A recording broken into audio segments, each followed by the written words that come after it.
कि आप कौन हो, कहाँ रहते हो, यहाँ कैसे आए हो और यहाँ से कितनी दूर आपका घर है और कितने लोग में रहते हो।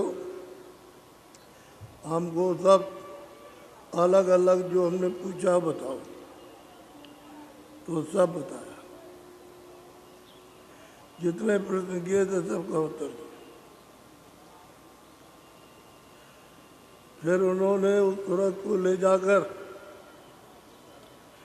सब मंजिलों को पार करा के और मालिक के धाम में पहुंचाया। तब वो मालूम हुआ कि इतनी दूर ये यहाँ रहते हैं, इतनी दूर यहाँ तो कोई नहीं आ सकता, कोई ऋषि नहीं, कोई मुनि नहीं, कोई अवतारी, कोई पीर पैगंबर या नहीं पहुँच सकता। तो महापुरुष ने कहा यहाँ संत ही आते और कोई नहीं आ सकता। किसी को इनका पता मालूम नहीं। जब वो मिलेंगे और पता देंगे तो वो ले आएंगे, अकेले नहीं जा सकता। मालिक से मिला दिया और उसे अकय सागर में मिल करके तुरंत उन्हीं का रूप हो गई। जैसे वो है वैसे। बोलो।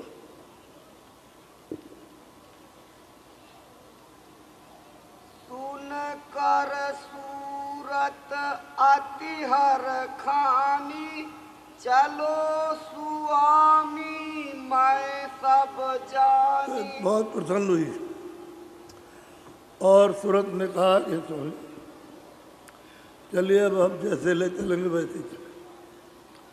हमने तो अपना तन मन ये सब आप पर निशान कर दिया। हम तैयार हैं, हमको सब प्रश्न का उत्तर मिल गया, कोई शंका नहीं है किसी भी तरह की। बोलो। बिन सतगुरु कोई भेद न पावे, सतगुरु सो यह देश लगावे। कहते हैं वो सतगुरु जो वहाँ आते जाते सब मंडलों में, सब धनियों के पास ईश्वर से मिलते हैं, ब्रह्म से मिलते हैं, पार ब्रह्म से मिलते हैं, महाकाल पुरुष से और सत्यवेद में मिलते हैं और ऊपर जाते हैं। वो है सच्चा सत्य। वो जब मिलेंगे तो उसका भेद मिलेगा और सबका भेद मिलेगा और सब रचना का भेद मिलेगा और सब विस्तार का भेद मिलेगा और सब सिमटाव का भेद मिलेगा। और जब तक वो नहीं मिलेंगे तो किसी को कुछ नहीं पता। सतगुरु की महिमा अति भारी, कोई न जाने पच पच हारी। अब वो तुरंत कहती है कि इन्होंने वहाँ हम भूले और फटे तो कुछ नहीं जानते थे, फंसे थे मोह ममता में, इसमें उलझे हुए थे, लड़ाई झगड़े में, चारों खानों से नरक वहाँ से निकाल करके यहाँ गया। तो कहते हैं उनकी महिमा अति भारी, ये अत्यंत महिमा भारी कि इसको इनको कोई नहीं जान सकता और सब कर करके हार गया, लेकिन किसी को कुछ मिला नहीं। यह है सतगुरु की महिमा। सतगुरु कोई शब्द थोड़ी, अरे सतगुरु को कोई आदमी और धन थोड़ी है, ये कोई राजपाट हो, वो तो वो सच्चा एक बोध, दूसरा कुछ नहीं। कहते हैं इनको कोई नहीं जानता और जब इनको नहीं जानेगा तो उसका भेद भी किसी को नहीं मिलेगा। बोलो। जा पर कृपा दृष्टि वह करे, वह जाने और निश्चय। अब वो तुरंत कहती है जिस पर सतगुरु की कृपा हो जाएगी वो तो जानेगा और कृपा होगी वो, और कोई नहीं जान सकता। कबीर जब आए 700 बरस से थोड़ा सा कुछ ऊपर गया तो उनको नहीं पहचान पाया, काशी से भगा दिया। रैदास जी आए तो काशी से भगाएंगे, और महात्मा है वो भी काशी से भगा दिया। तुलाराम महात्मा जब आए तो कोशिश तो बहुत की, लेकिन जनता का अति प्यार, उसकी वजह से उनको नहीं भगा, क्योंकि वो दुकान करते थे। तुलाराम उनका नहीं, लेकिन तोलने वाले, कि सच्चा सच्चा बच्चा चला जाए, बूढ़ा चला जाए, कोई भी चला जाए, और वो कोई कपड़ा डाल दे कि ये इसमें पैसा है, हमको इतना दे दी, तो पूरा पूरा उसको तौल के दे देते। तो नाम उनका तुलाराम पड़ गया। तुलसीदास जी गए तो सब लोगों ने एक तरफ से काशी के लोगों ने चाह के इनको भगा दिया जाए, लेकिन वो भगा नहीं। तो क्या नहीं किया, नानक जी के साथ बहुत जितने आत्मा आए, जगी राम उसके लिए मुसीबत, चरण दास जी आए उनके लिए मुसीबत, पलटू साहब आए तो उन्होंने आग झोपड़ी में लगा दी। एक दो काम किए,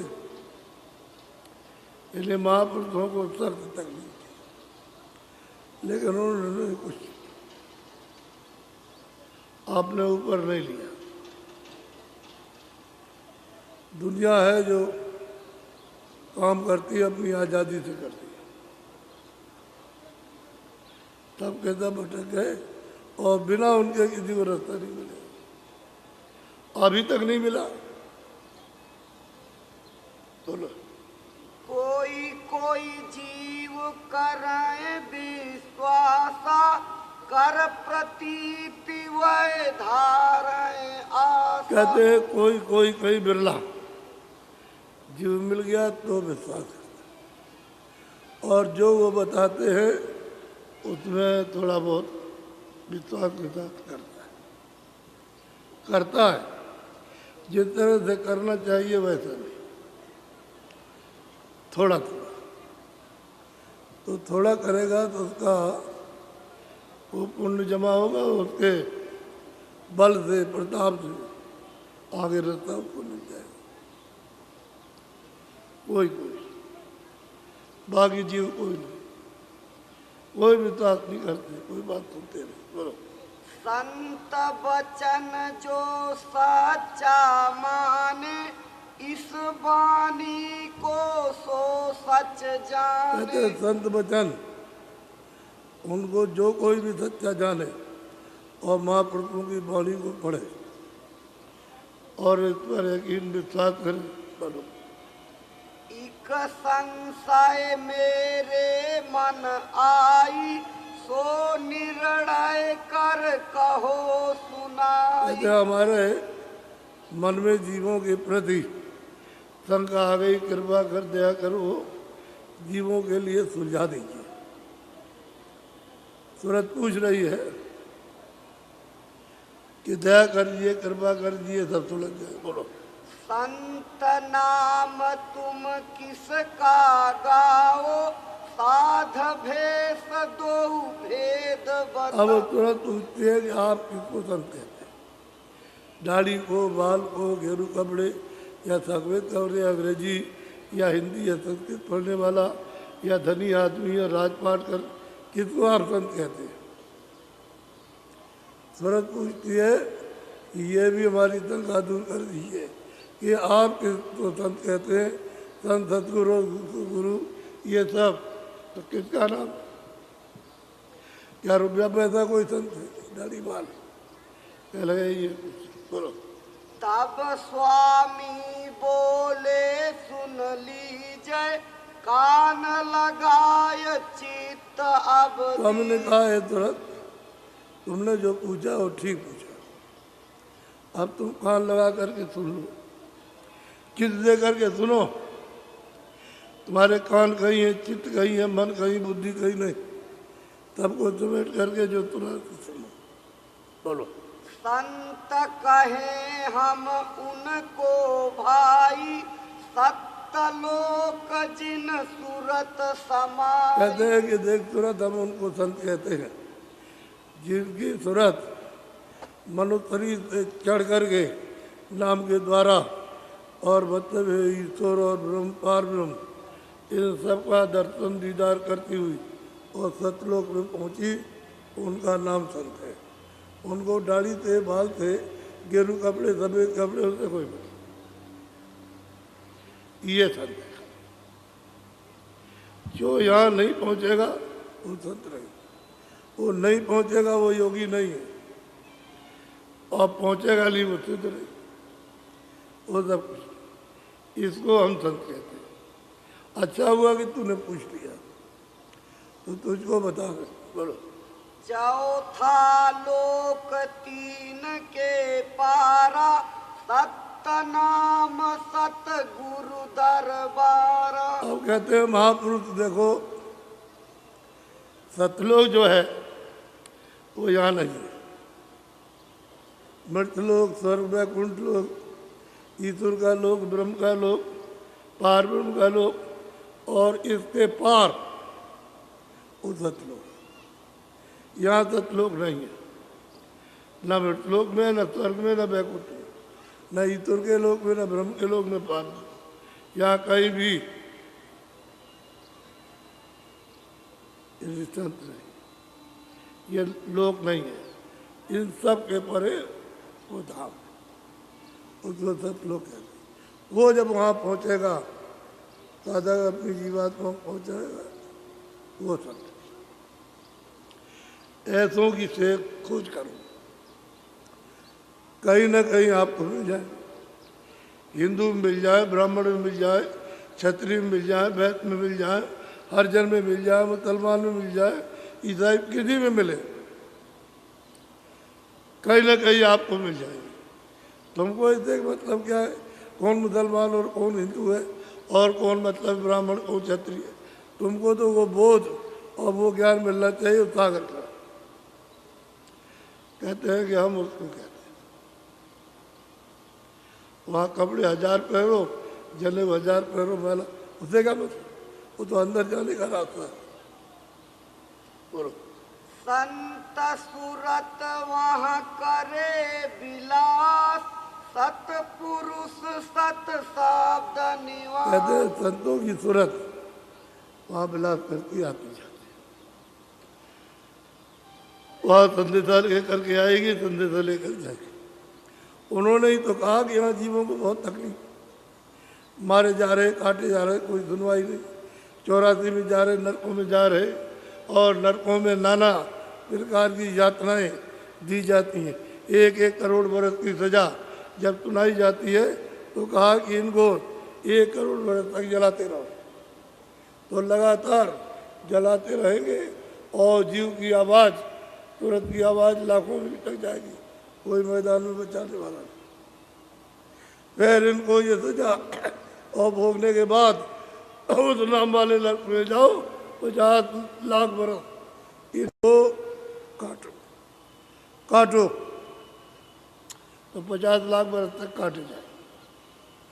ऐसे काटते रहेंगे, हमेशा 24 घंटे से मशीन चलती रहती है, इतने काटते, 50 लाख बरस तक ये बंद नहीं होती, ऐसे चलती रहती। तो कितना चिल्लाता है, कितना रोता है, कितनी पुकार करता है, इतनी आवाज़ दूर तक जाती है, कोई सुनने वाला नहीं।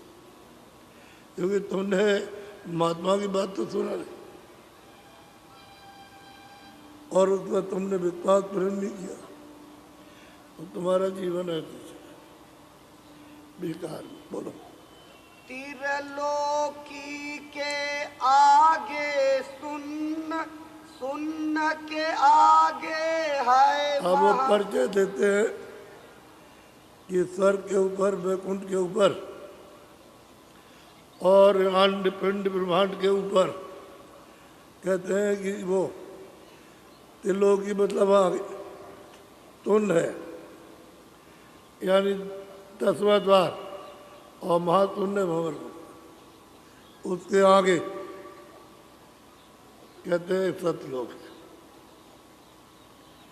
सतलोक है, वहाँ जो भी पहुँच जाएगा वो संत है, और वो जो कुछ कहेगा वो सही कहेगा। आपको बता दिया, इसमें धोखे का काम नहीं रखा। बोलो। महाशून्य के पार ठिकाना, भंवर गुफा ताहि करत बखाना। कहते हैं कि भाई महाशून्य के आगे उस स्थान का नाम है भंवर गुफा। आगे क्या है? सतलोक। वहाँ सतपुरुष का दीदार दर्शन, और वही से संत आते हैं, वहीं ले जाते।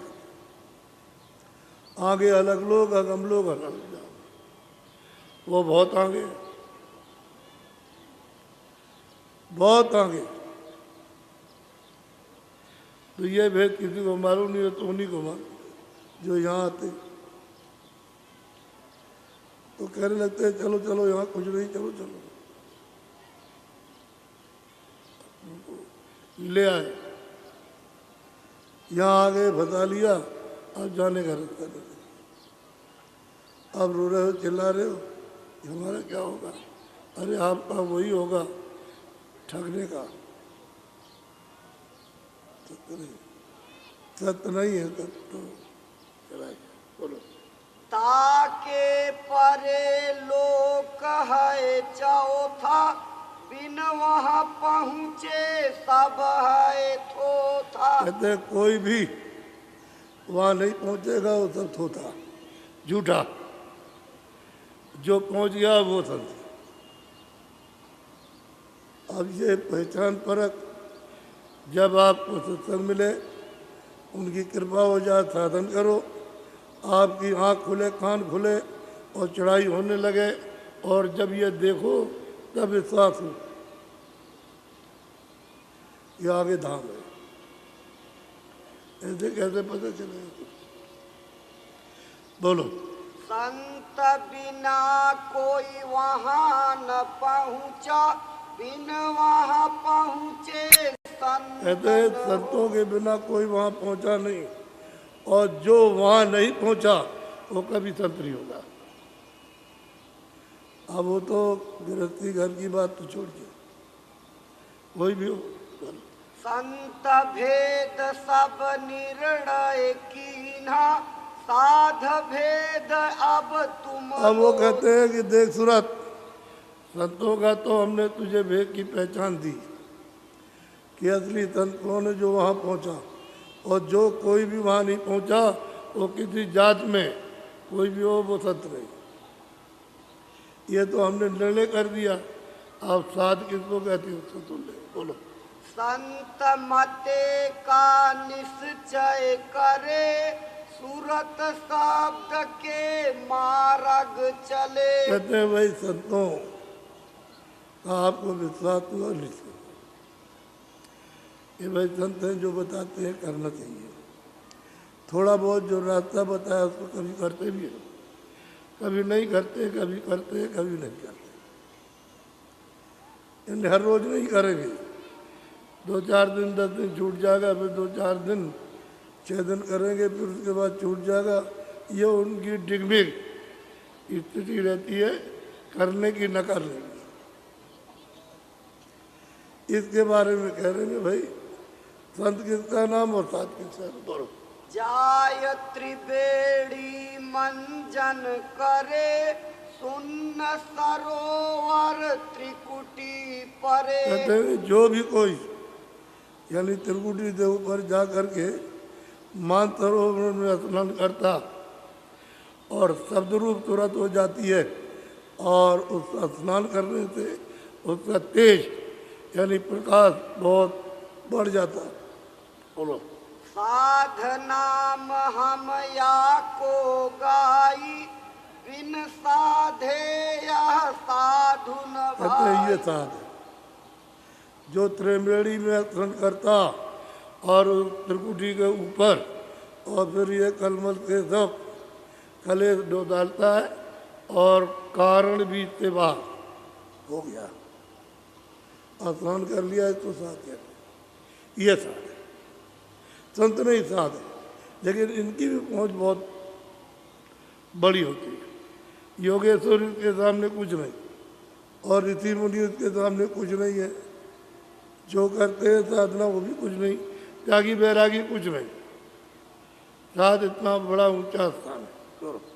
भेष संत अब वर्ण सुनाऊं, यह भी छान तो ही समझाऊं। बहुत प्यार से सूरत को समझा रहे हैं, ये देख सूरत सब तेरे सामने, तू कम से कम इतना कर, इन साधों की खोज कर। ये जब आपको अपनी चीज़ बताएंगे तो ये क्या करेंगे, उनके पास चले।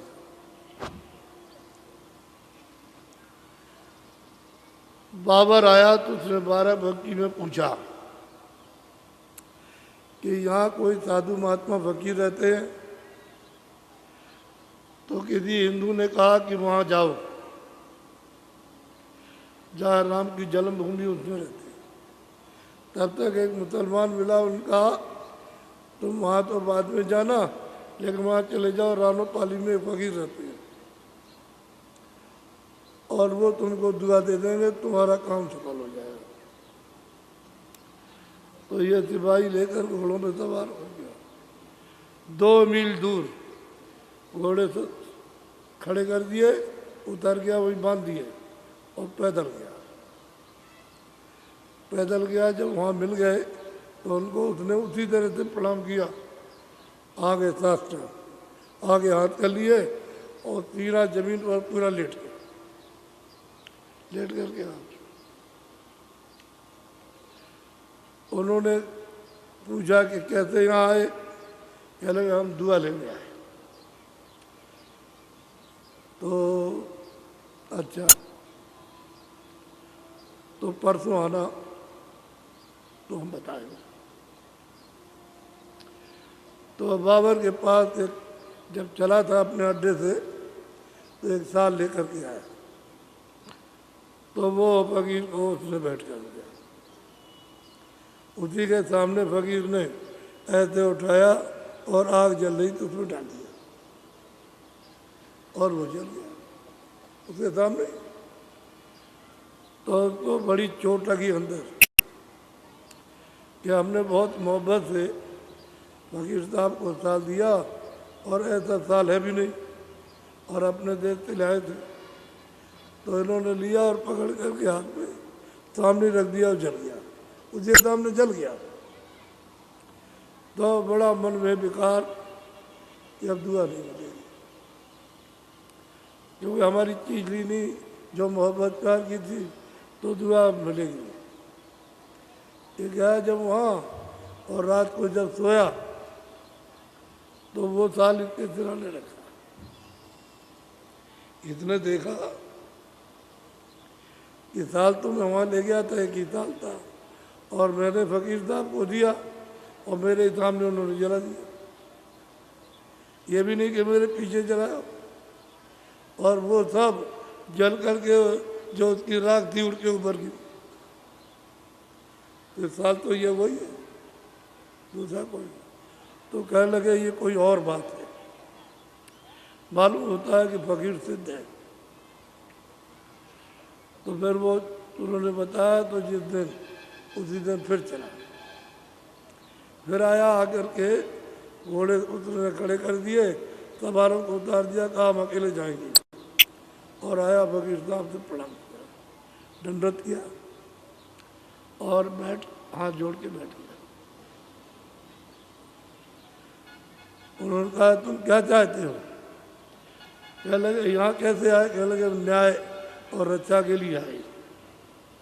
तो तुम क्या चाहते हो? कि दुआ, दुआ चाहते। तो कह लगे दुआ नहीं मिलेगी।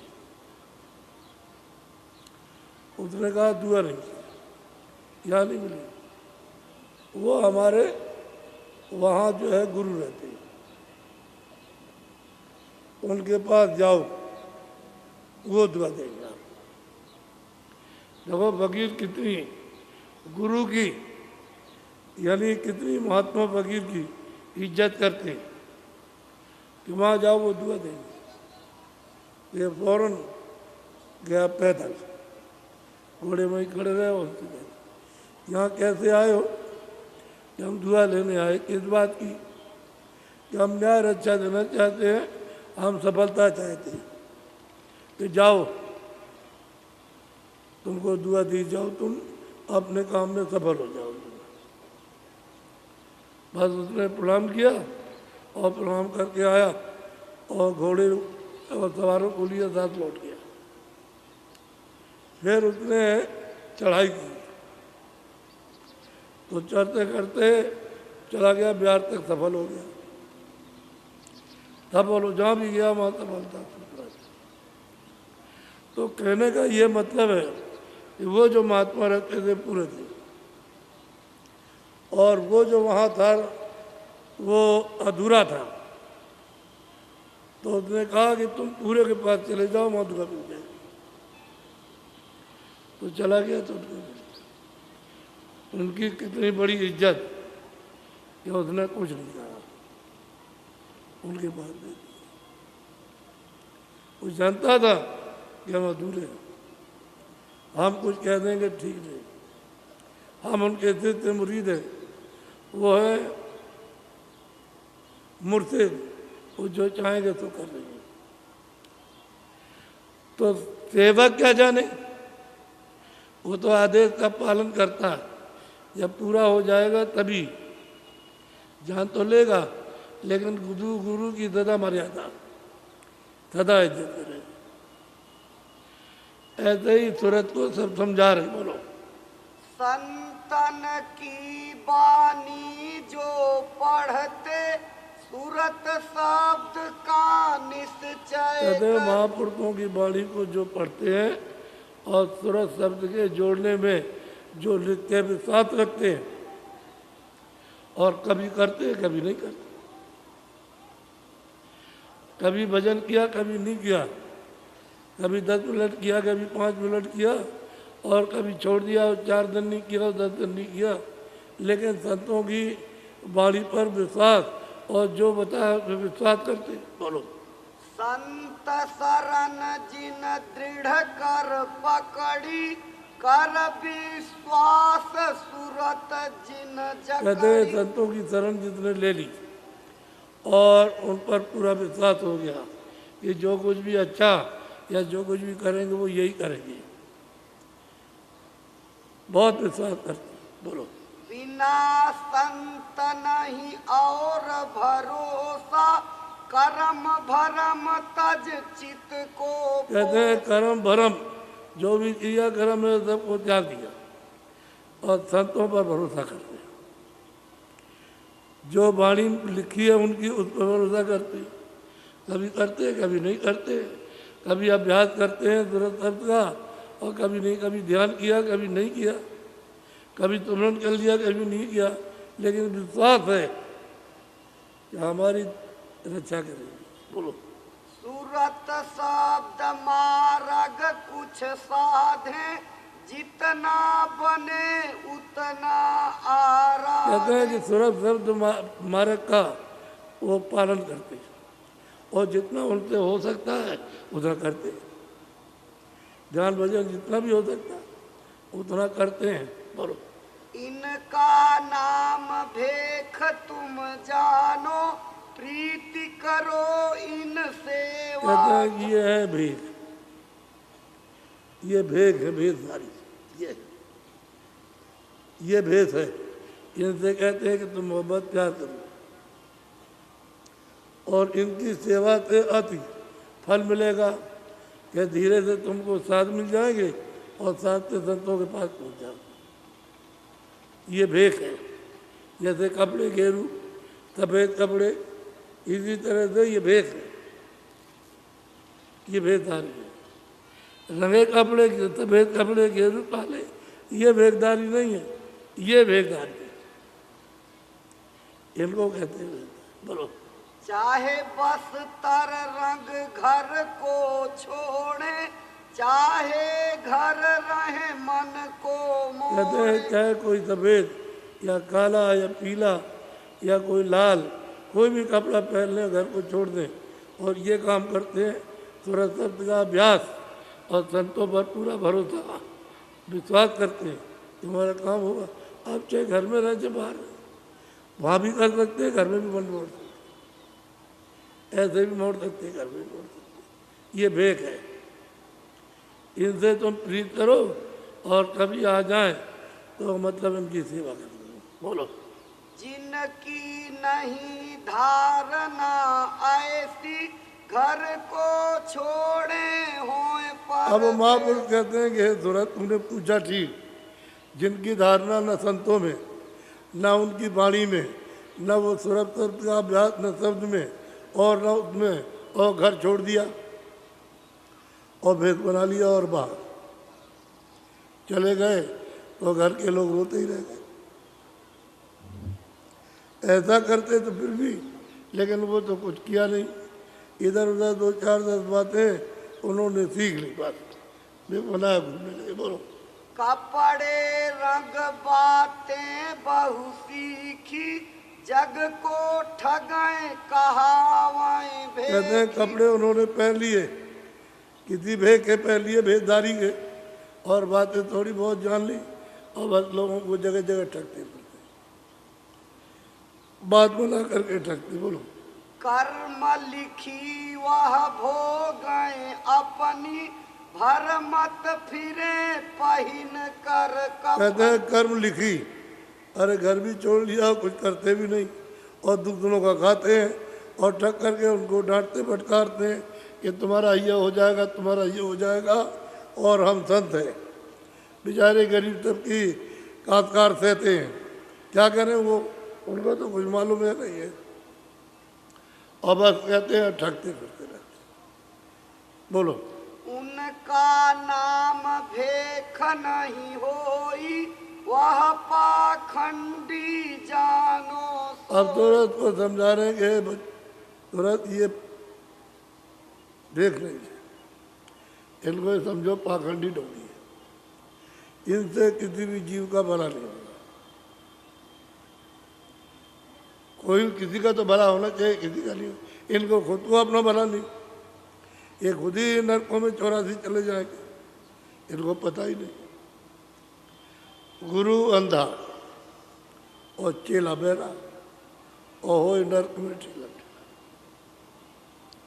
वो कुछ उसको दे नहीं सकता और वो उनसे कुछ ले नहीं सकता, तो वो अंधा और वो बहरा, एक अंधा एक बहरा, देने वाले कुछ दिया नहीं, लेने वाले को कुछ मिला नहीं, तो दोनों रहे, दोनों गए नरक में। तो बताओ कैसे होगा? तो ये मतलब पाखंड, पहचान बता रहे हैं क्या हो रहा है, कोई देख रहे थे। बोलो। दीन गवाया दुनिया खोई, ना गिरही ना त्यागी। कहते हैं कि दीन को ईमान गवा दिया, ना उनके पास में ईमान रहा, न मेहनत रही, दीन गवाया और दुनिया, अब उधर से भी गए, जगह जगह मतलब ये करने लगे, तो इससे तो भला जीव का होगा।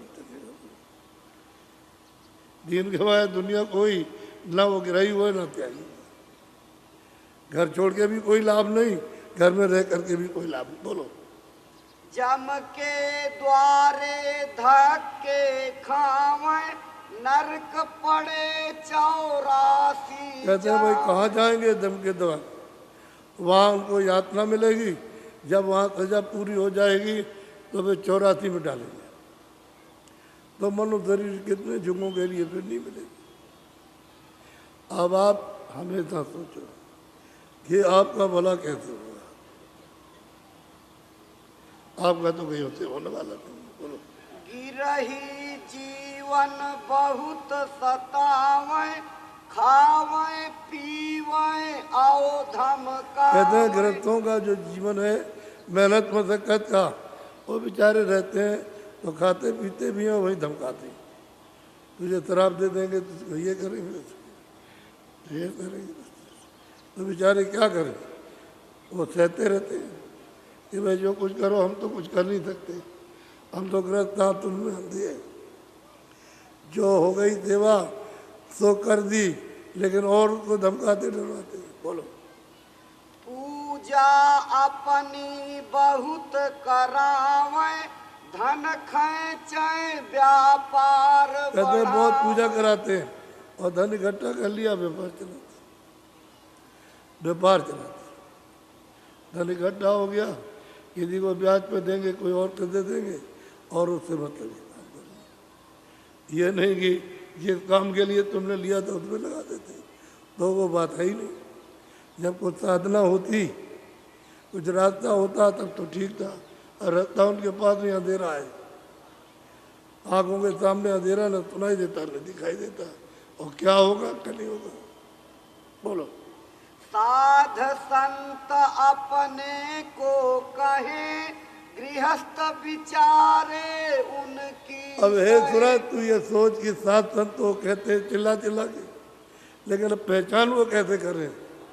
गृहस्थी लोग पहचान कैसे करें कि ये संत है, ये साथ है? क्योंकि वहाँ बीच में आए कि हम संत साथ हैं और ये नहीं किया तो तुम्हारा ये कर देंगे। बेचारे डरते हैं कि हमारा बच्चा चला जाएगा, बच्ची चली जाएगी, धरनाश हो जाएगा, ये हो जाएगा, ये सब। अब ये कैसे पहचानेंगे? कहाँ जाएंगे खोज करने के लिए? सूरत ने जो प्रश्न किया है वो बिल्कुल ठीक उत्तर मिला। हाँ बोलो। यह भी निर्णय तो ही सुनाया, साध संत और भेख तो कहते हैं लखाया। कि भाई साथ की महिमा और संत की महिमा और वेद की महिमा तुझे सुना है, और ये भी तुझको बता दिया।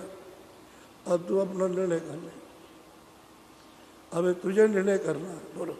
चौथे पाखंडी कह गाए, जिन जग में बहु फंद अब लगाए। रामायण को अगर पढ़ो तो उसमें क्या लिखा हुआ है, ये सब प्रकरण आपको मिलेगा जो कहते हैं, और आप उसको सुनने समझने की कोशिश करते रहिए।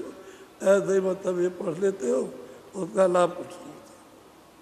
अगर लाभ हो जाता तो फिर घर के सबके घरों में रामायण, सबके घरों में रामायण है तो सब लोग शाकाहारी रहते। लेकिन रामायण पढ़ेंगे और मंदिर में जा करके कीर्तन करेंगे, घर में आकर के मांस पकाएंगे, क्या होगा? ये जीव कैसे अपने को बचेगा? मन के विकार में फंस गए और ये कर्म किए उन्होंने, अपने अधिकार का दुरुपयोग, बस नरकों में चले गए। बोलो। सुनो सूरत अब कहूँ बखानी, खोजो साध संत तुम अब सूरत को कहते हैं कि देख, तुझे ये चाहिए कि साध संत की खोज कर, तुम खोजोगे तो कहीं ना कहीं मिल जाए, किसी जगह मिलेगा, खोजोगे मिल जरूर जाएगी। बोलो। सतगुरु कर उन सेवा ठानो, चित्त लगाय चरण में कहते हैं आनो। जब वो मिल जाए तो उनकी सेवा, जैसे लोगों ने सेवा की, हृदय जब सबके सामने आए और खड़े हो गए तो और कुछ नहीं है, वहाँ जब सब चले गए तो झाड़ू उठाई, सब मैदान साफ कर दिया जो गंदा हो गया था। कोई और सेवा हुई उसको कर दिया, कोई और सेवा हुई उसको कर दिया। अब वो तुलसीदास जी वहाँ थे, और जब दो वचन सुना दे तो भीड़ लगने लगी उनके यहाँ। वो ऐसे बच्चों को सुना है कि सब अचंभित, ऐसे बच्चन तो उनके घर में सब पढ़े लिखे वो नहीं जाते, ऐसी भीड़ में आ जाते हैं खोज करने वाले, और उनको मिल जाता, बाकी सब रह जाते, बाकी सब रहते, खोज करने वालों को मिल जाए। बोलो। चरणामृत पर शादी लेना, दर्शन पर तन मन सब कहते हैं जब देना। कभी भी मिल जाए, सच्चे महापुरुष मिले तो कहते हो अपना प्रेम उनसे लगा दो और तन मन दोनों उन्हें दे दो। ताकि तुम्हारा तन और मन शुद्ध कर दें, पवित्र कर दें, अंतःकरण धो डालें। तब प्रीत प्रतीत तो तब आ जाएगी जब अपने को गंदगी उनको दे दो, इससे गंदगी साफ हो जाएगी। तन दे दिया और मन दे दिया। जैसे धोबी को कपड़े दे दिया जाए अच्छे मोटे महीन के, धोबी धो के ले आना, ये दाग लगा हुआ है, तो धोबी ले गया कपड़े को, आपा उसको दे दिया, अब जैसा चाहेगा वैसा धोएगा। तो तन मन को दे दो, वो अपना धो डालेंगे। उनको मालूम कैसे क्या धोया जाएगा। आपको तो कुछ पता नहीं, लेकिन आप इसको दोगे नहीं तो क्या धोएंगे वो। जैसे कपड़े को दे दिया, अब आपसे कोई मतलब नहीं, साफ करके आपको दे देगा। ऐसे ही महात्मा को देखो, तन ये ले लीजिए, इसको जैसा चाहे कीजिए, जो चाहे इससे सेवा ले लीजिए और इसको धो डालिए, तो महात्मा ही कर देंगे आपको। तो बोलो, उनकी सेवा फल अति देई, सत्यलोक तू एक दिन कहते ले। तू घबरा मत, उनकी सेवा का ये फल होगा कि एक दिन जल्दी निकट आने वाला है कि सतलोक से पहुंचेगी। साफ साफ बचन, वो तो ये नहीं कहा कि तू लौट जाएगी या मनुष्य नहीं मिलेगा। उस सेवा का ही ये फल है कि जल्दी ही तू अपने घर पहुंचेगी, अपने देश में, अपने सतपुरुष के पास। बोलो, सत्संग उनका तुम नित करना, वचन सुनो और चित्त में। कहते रोज सत्संग करो, खूब वचन अच्छी तरह से मन में बैठा, चित्त दे करके बैठाओ और उसको पकड़ लो, उसी के अनुसार फेरी लगाओ, यानी उसी को फेरो, अमल करो, तो काम जल्दी बन जाएगा। फिर क्या देर लगे, देर तो उसमें है कि जो बताया वो काम नहीं किया, दूसरा करने लगे, यानी यहाँ का काम करने लगे, वहाँ का जाने का छोड़ दिया, तब देर लगती है। अगर यहाँ का छोड़ो और जाने के लिए काम करो तो जल्दी चले जाओ, जल्दी निकल चलो, क्योंकि यहाँ तो घर आप कर रही है, ये तो परदेश है। बोलो, तीन लोक सब माया चेले, ब्रह्मा विष्णु महादेव पेले। कहते भाई तीन लोग तो सब माया में घुसे थे, और ब्रह्मा विष्णु महादेव ये भी माया में फंसे हुए। तो जब यही नहीं कर सकते, इनका ही पता नहीं, इनको ही नहीं मालूम कि ईश्वर कहाँ है, जब यही नहीं जान सकते तो ये सब इसमें, इसलिए इनके जाल से निकलना है तो महात्मा की खोज करो, सत्संग करो।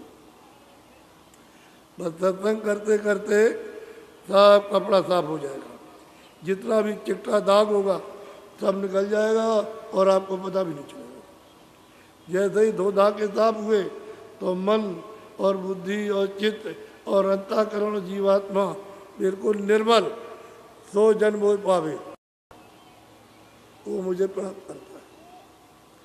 और जब तक निर्मल नहीं होगे या अंतःकरण की ये गंदगी नहीं जाएगी, तब तक आपको मालूम नहीं कि अंतःकरण का, कि हम आप जो कर्म करते हैं वो कहाँ पर जमा होता, ये सब यहाँ जमा होता। और वो बैठा हुआ न्याय, वो दफ्तर है, उसमें कर्मचारी बैठे हुए लिखने वाले। जब आप यहाँ से जाओगे तो वो सब कागज मिल जाएगा और वो न्यायाधीश है वो हिसाब करेगा, वहाँ सब लिखा हुआ जो भी किया सब।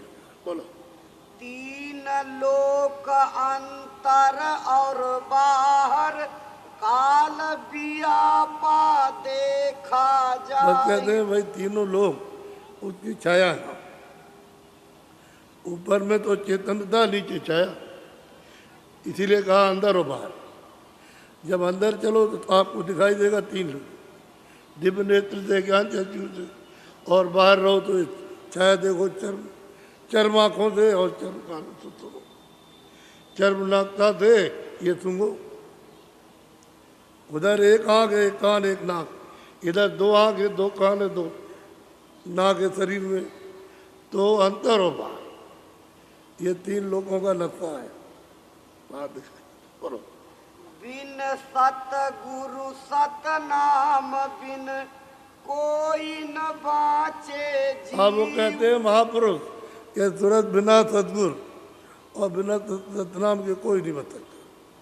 सबको 84 नरक में, मनुष्य शरीर एक को भी नहीं मिले। आजकल तो कोई करोड़ों में एक भी नहीं करता, तो कैसे मनुष्य शरीर मिल जाएगा? मनुष्य शरीर के लिए तो बड़े ऊंचे कर्म चाहिए, ऊंचा पुण्य चाहिए, और वो आप कर नहीं सकते। दया का पुण्य तो कर नहीं सकते। जो मनुष्य शरीर मिलता है वो तो आप कर नहीं सकते हो, तो आपको मनुष्य शरीर मिलेगी। इसलिए बंद कर। जी अब बड़े ध्यान से सुनो। आप आज ही का दिन है, सत्संग आज ही होगा, और सुबह कल 4 बजे ये काफला प्रस्थान करेगा सारी संगत के सामने। ये सब संगत आई हुई है, बाहर से जितने भी लोग आए हैं सब के सब नए लोग आए, भजन करने की इच्छा के लिए आए, तो इनके सामने काफला प्रस्थान करेगा।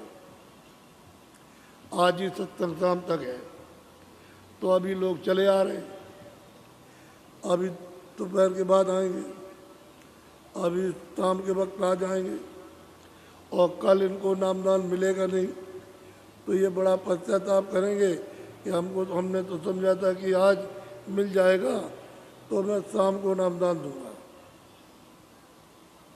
ये तो कर नहीं, बड़ा अफसोस करेंगे, और आप कहोगे हमको तो मिल गया, तो आपको मिल जाएगा। और थोड़ा सत्संग सुन लीजिए, और आपको ये चाहिए 1 आध 2 4 10 कि थोड़ा सा एक स्टेशन आ गए, जरा देख लो कि वहाँ क्या हो रहा। हमारा तो काफला सुबह पहुँच जाएगा, लेकिन दिन में जो है 3:30 बजे वहाँ जरा उस मैदान में देखिए यहाँ क्या है, तब आपको पता चलेगा कि ये सब चीज़ अब शुरुआत हुई और आगे बढ़ती जाएगी। आगे जा कर के ऐसा ही लोगों ने देखा, ये थारू खेड़ा से देखा, अभी जब गया था तो बराबर 2-3 स्टेशन गए, उन्होंने कहा अरे भाई ये तो मतलब ये है कि इसमें तो एक ही था। 19 दिन कार्यक्रम चला बम्बई, वहाँ तो मेरी तबीयत खराब हो गई, डॉक्टरों ने मना कर दिया कि थोड़ा आप आराम कर लीजिए, और उम्र ज़्यादा होने की वजह से ठीक। तो मैं चलाया उसी की पूर्ति की, वो जो बना था उसी को अब पूरा करने जा रहा, तो शाम को नामदान हो जाए।